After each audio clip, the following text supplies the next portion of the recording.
বসবে না, দুটা ভাই আছে মজার বসতে ঘুরতে দিবে। ইয়েটা পড়ি সার সংক্ষেপটা আমার এটা পঞ্চম অধ্যায়ের সার সংক্ষেপ। এখন দয়া করে আজকে কথা না বলা খুব সহজভাবে দেওয়া আছে। পঞ্চম অধ্যায়ের আলোচ্য বিষয় হচ্ছে যে কর্মত্যাগ ও কর্মযোগ, এই দুটির কোনটি শ্রেয়স্কর। ভগবান শ্রীকৃষ্ণের মধ্যে কর্মত্যাগ করা অপেক্ষা কর্ম করা ভালো, কারণ কর্মত্যাগ ব্রহ্ম জ্ঞানের জন্য।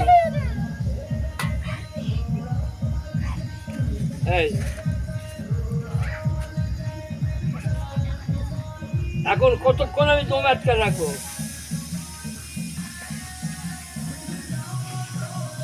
কতক্ষণ আমি বলবো?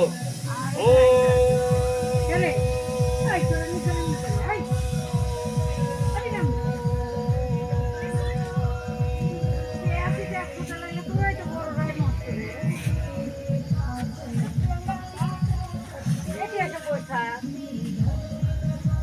তিন লক্ষ বার বলতে হবে। আমি পারবো? আমি কি ব্রহ্মজ্ঞানী? আমি ব্রহ্মজ্ঞানী হতে পারবো? আমি 3 লক্ষ বার এইভাবে আমি স্টপ করতে পারবো?